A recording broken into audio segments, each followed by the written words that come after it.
I'm going to say something, and this is going to be fully, how should I say, wearing my heart on my sleeve in a way, and wearing my former institutionalization, if that's a word, or Stockholm syndrome within the wrestling bubble.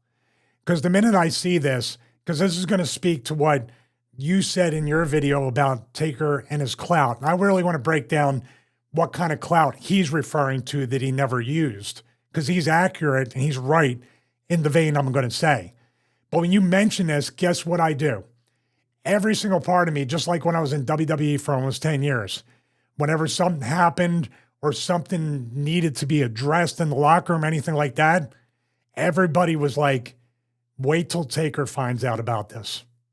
So in my mind, when you're reading this, I'm thinking, I'm going to get heat with Taker. As still going back to when I was in the locker room, because he was the locker room leader and he was the person that everybody either respected or feared or a little bit of both.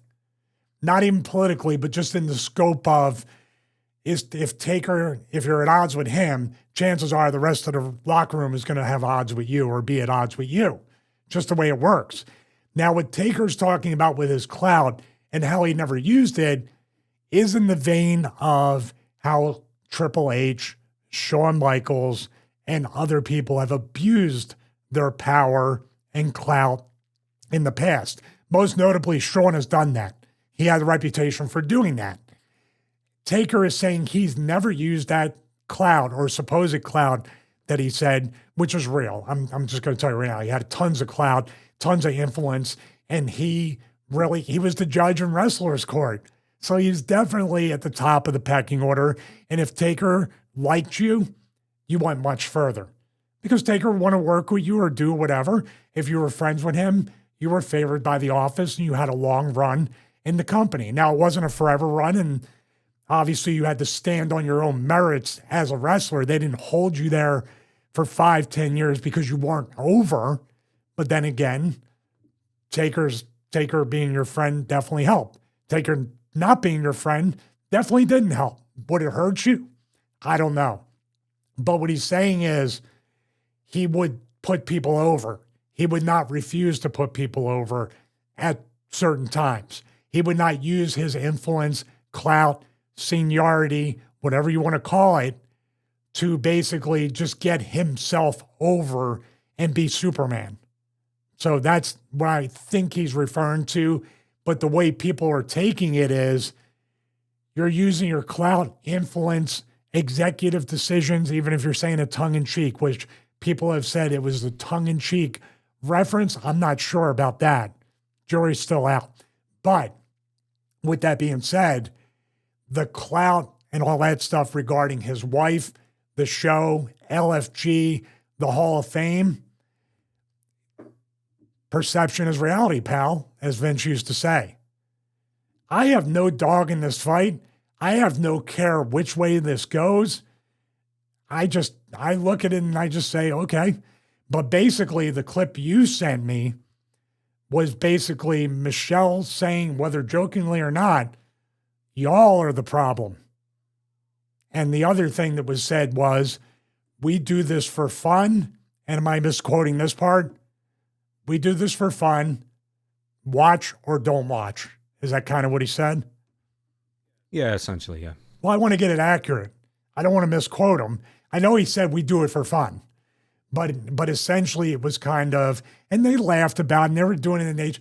Reading mean stuff, you got to be a little bit brave to do it. And they kind of laughed it off. But in a way, too, they kind of told the audience that this is what it's going to be. Watch or don't watch. And that's the beautiful part about this landscape. If you don't like the Undertaker podcast, or you didn't like the 6 Feet Under before, or this one, there's plenty of others to watch. We work hard to get an audience and grow it and do whatever we can. So we appreciate it. And we do it for fun too, but also we want to run a business and we want it to grow and we want to make more money and we want a bigger audience that's going to enjoy our product. So what I want to tell everybody out there, and like I said, I want to be completely honest and transparent with how I feel when this guy's name comes up. It's more fear than respect. It's always been more fear than respect with Taker. I've never had anything outside of a neutral interaction with them. The only interactions I've had are based on after the chair shot on JBL and he was standing in Gorilla staring daggers through me, and I understand why, and he explained what was going on. Because you said this before as well, because I'm going to go through the same points I've made in the other videos as well. I'm sure some people will not have heard them. That I wasn't trying to get the fact that he was using his clout or otherwise for mostly nefarious reasons, because I think quite obviously he wasn't. He's the ultimate company man, and he was going along with I guess quite a lot of creative that he didn't agree with whatsoever.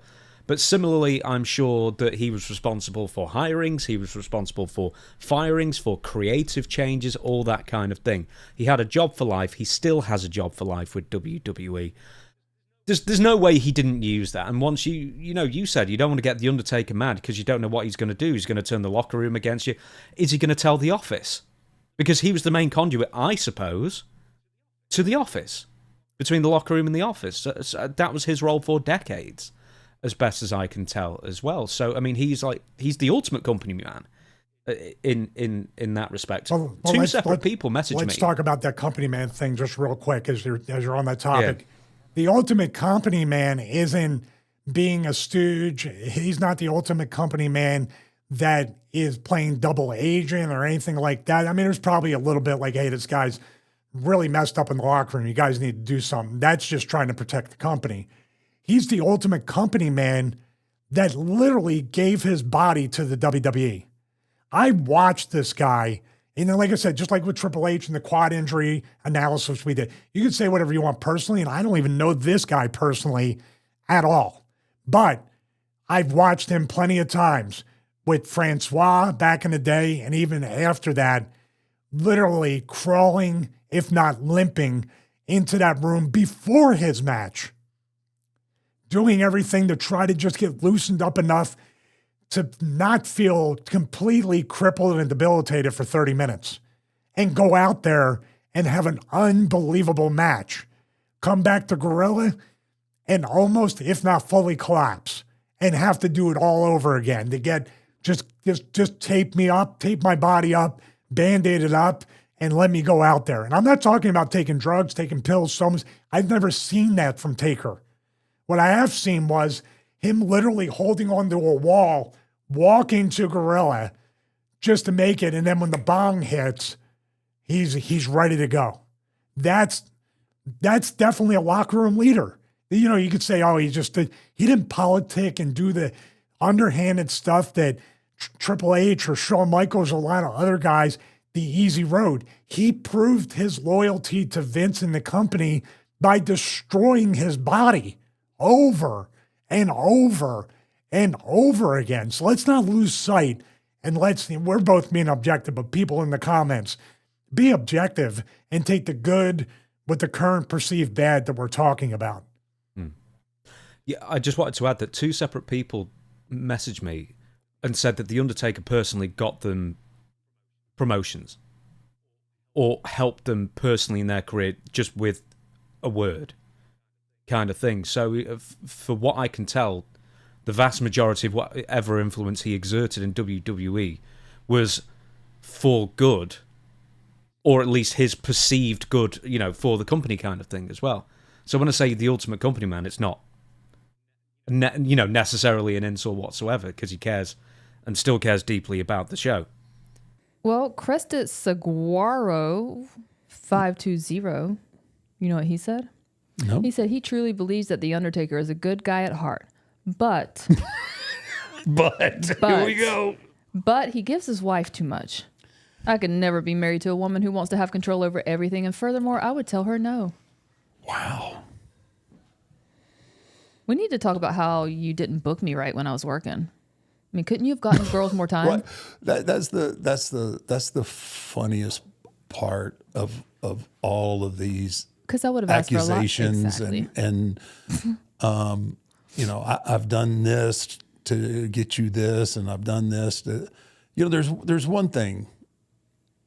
I was very blessed to have an incredible career, and the things that I accomplished the things that I accomplished during that career, I mean, I never imagined in my wildest dreams of being able to do all the things that. But I think as equally as proud of my wrestling accolades is the way that I've been perceived and the way that my peers respect me. And at the end of the day, that's really all that matters to me. I have a very, very small inner circle of people that I actually care what they think of me. Yes. And the people that are in the locker room, the guys that I shared the dressing room with, I care about what they think. And I'm pretty sure if you ask 99.5% of the guys that I've ever been in a dressing room with or worked in a territory with, they're going to tell you that as much clout as I supposedly have, or even if I do, I never ever would have used it for that kind of crap. And it's just, it's absurd that people get on the internet and can use words like reliable sources and this and that, and everybody believes it. And I'm not gonna go into details, and I'm not gonna give anybody that kind of satisfaction of me having to explain myself. A lot of people want to stay relevant that way, though. Well, I think there's a lot of that, and then there's a lot of people on the internet that just think, well, I mean, I'm like, well, that has to be what he's doing, because if I had that kind of juice, that's what I would do. And that's the problem. Y'all are the problem. Yeah. But again, my inner circle of people and the guys that I shared that dressing room with, and, they know the truth. And as long as they know the truth, then that saying, like, my silence can long outlast the lies. Yeah. And anybody that doesn't believe any of that, they can all line up single file. I'll bend over and they can line up and kiss my ass, because that's just the way it is. So the point is, I think that I took umbrage with and needed pointing out, is The Undertaker, once again, we've said so many things, positive about what influence he had. He used it mostly for good, or, keeping the locker room in check, whatever, company man, that kind of thing. But then he says, and this is a quote, work within the territory, they're going to tell you as much clout as I supposedly have, or even if I do, I would never ever have used it for any of that kind of crap. He's referring to Michelle McCool, once again, using his influence, he claims that he may or may not have, to sort of get her a job, or, favourable conditions, I guess. Anyway, here's the list. I added something else since last time. Michelle McCool was inducted into the WWE Hall of Fame. This is all this year. Mickie James was replaced by Michelle McCool on the WWE LFG show as a judge or trainer or whatever, that The Undertaker also happens to be on. Michelle McCool is the replacement host of 6 Feet Under with The Undertaker, now one of WWE's flagship podcasts. Freddie Prinze Jr., former WWE writer, said that Michelle McCool, he had her losing the WWE Divas title in a story. Michelle didn't like it, went to The Undertaker, who they were dating at the time, and he got the title switch scrapped. And then also Renee Dupree and Paul London, also on a podcast at some point, discussed Michelle getting Undertaker to get Vince McMahon to pay for her medical bills. So it's like, I get what he's saying for the most of it and whatever, but it's also like, come on, buddy, who are you fooling here? I mean, Michelle McCool would have had none of those things unless you directly intervened. Listen, here's where I preface what I said in the beginning. There's still a part of me that's like, Undertaker going to get a heat with the locker. And I'm crazy. I'm still, Shawshank Redemption type behavior. I get it. But at the same time, this is the overarching thing of what I'm going to say about this. I really don't care what the Undertaker and Michelle McCool do with this show. They have a blessing to be able to have, I wish I could make $5 million a year just to have fun. That's what he was on pace to make with the previous one, correct? And WWE bought. That's my opinion, yeah. That's your opinion. You know the analytics better than me based on what we're making. Other people, you pay attention to that. They can do whatever they want. If he wants to just do it for fun, he wants Michelle to be there. He wants to induct her into the Hall of Fame or use whatever clout or it just happened to happen, or the LFG show or any of this stuff. Like I said, the thing Undertaker totally realizes, because Vince said it ad nauseum, at least when I was there, perception is reality. I really don't care what they do. I care about our show, bring the best product that I can bring. Hopefully the people that are pretty much dissatisfied with that find us and other alternatives, and that's cool. Though looking at this, the only part that I feel bad about is Mickie James being replaced on LFG. I heard nothing but I've never watched it except for 10, 20 seconds or whatever, but Mickie James, why did she need to get replaced? Well, this is a girl that they literally shipped her stuff home in a trash bag at one point. I would have never went back to the company after that, no matter what they gave me. So why did she get replaced on this? Well, yeah, that's the kind of, it's all for, I don't know if I'm just putting all these things together and to fit the picture. But I mean, this all happened within 9 months. You know, it's happened in 6 months, in fact, the Hall of Fame, the LFG, and the podcast replacement. Because if she didn't GM of Stevie Night Heat, that's where I'll get really upset. Oh yeah, I made as a joke that she'll probably be co-booking AAA with the Undertaker by the end of the year. But you know what? This is the wrestling business, whether he's doing it or not. Now here's the trick, okay? Undertaker could be right, and this stuff could also be true as well. This is very 1984-ish in a way, but listen to this. No, Undertaker doesn't have to exert his clout, influence, whatever it is. But there's people within the company that want to make Undertaker happy. There's people in there. It's like Vince or Triple H. Triple H isn't going to say, make me look good out there. But if you're out there with Triple H, what are you going to do? I really need to make the boss look good. Do you see what I'm saying? So somebody who really has a lot of respect for Taker wants to make Taker happy, or wants Taker to be your friend, or wants Taker to speak glowingly about them. Or in a way, if my job's on the chopping block, maybe Taker can go to bat for me. So somebody else could be using Taker's influence for their own political gain by saying, you should really put your wife in the Hall of Fame. She deserves it. Do you see what I mean? So you might not have came up with the idea, but somebody could have been like, yeah, you should totally do that. You think so? You think that's going to be? No, she deserves it, dude. I've seen it firsthand. But there's Triple H who went in the same year, and then Stephanie McMahon was announced 5 months after. It's what I mean. It's just like, I think you said this a couple of weeks ago. It was always like yes. This. It's just more overt now. They don't care about appearances. It has always been incestuous, and now they just don't care, and they're putting it right there on camera. I think that's maybe why I say bugs me. I mean, I don't care less, but you know what I mean? This is why I find it a juicy topic to talk about, because it's so distasteful in a way. You know what I mean? Well, to just everybody just get their arms around each other in a little huddle. Nobody else is allowed in. We're all going to give ourselves Hall of Fame rings and have entire nights dedicated to us, regardless of whether, deserve it or not. And apparently, because once again, I've not listened to all the shows, but some people get the idea that Michelle, on the new version of the 6 Feet Under podcast, is kind of resentful that she's only really known as Undertaker's wife. I mean, why wouldn't you be, though? All right, I'm gonna give a bigger picture. By the way, the market's going to decide. They're definitely in a part right now of being lost in the shuffle. When you say that, you talk about 110 million subscribers. And by the way, my fitness channel will kill for the lowest viewed video to have 74,000 views. So they're no failure by any measure, but they definitely are now under WWE and TKO's thumb. There's people that even said in your comments on your video that quite possibly this was a TKO or WWE decision to get rid of Matt and put Michelle in there.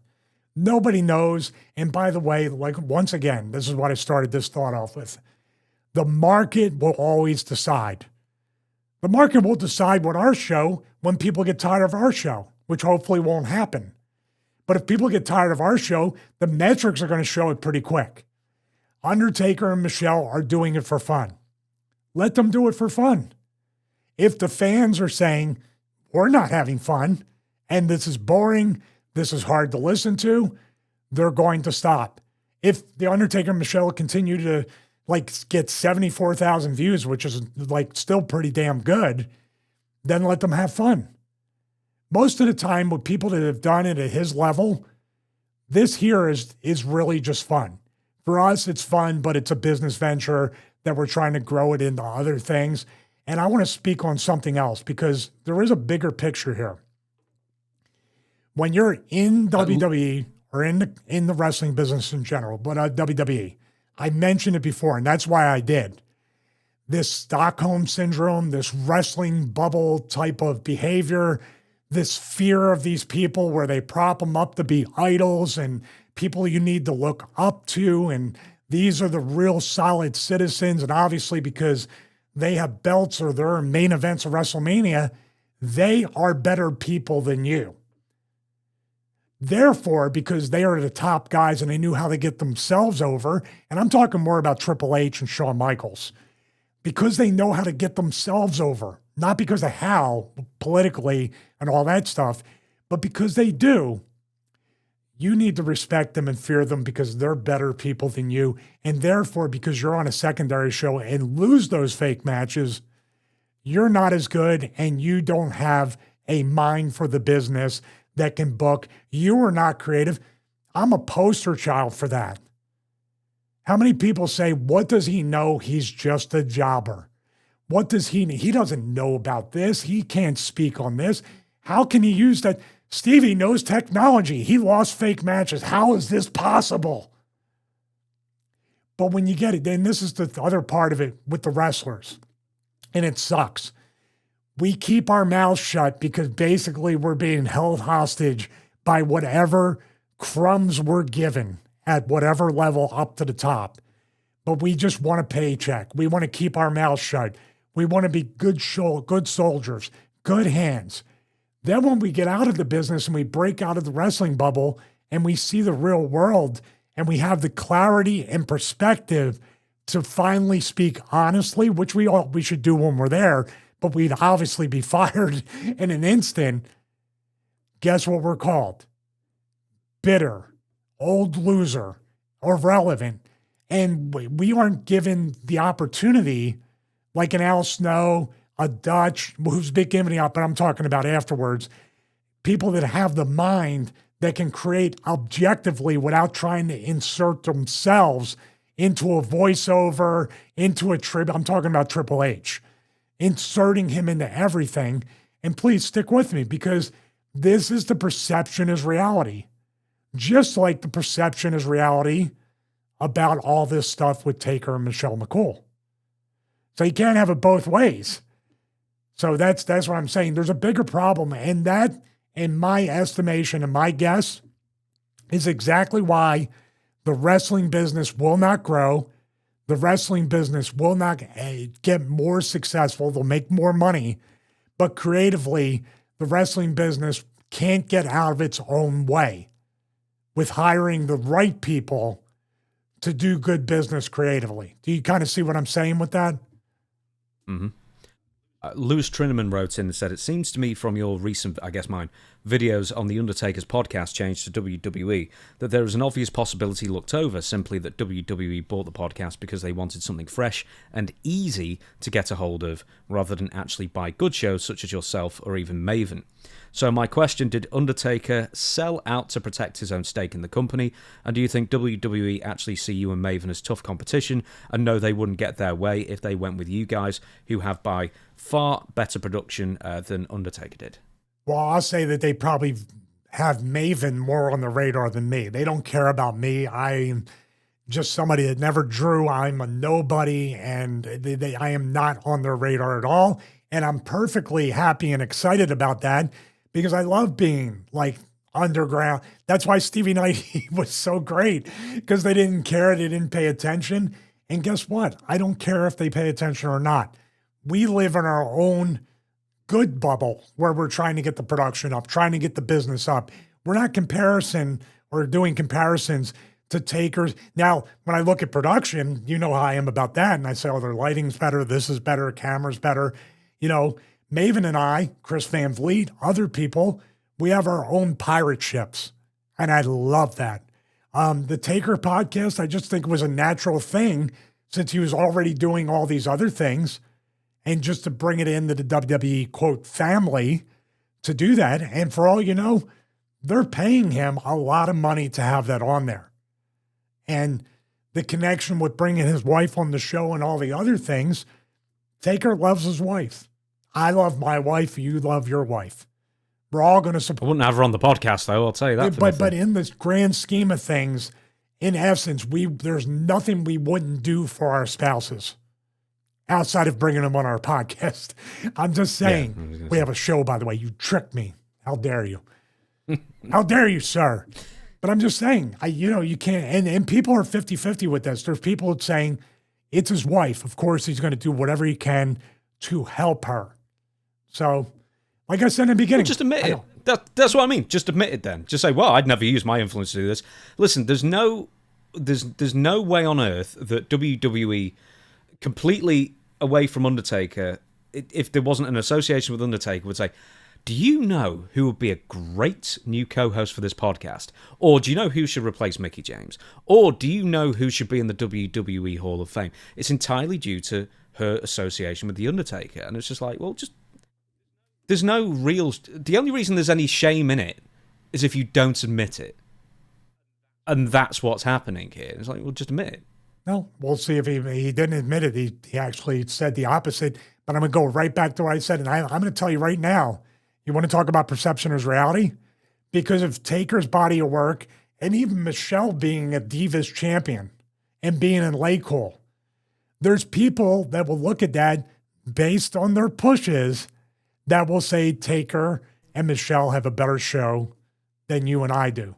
That Taker and Michelle are better than Maven. That Taker and Michelle are better than Chris Van Vliet and better than Jim Cornette. Do I agree with that?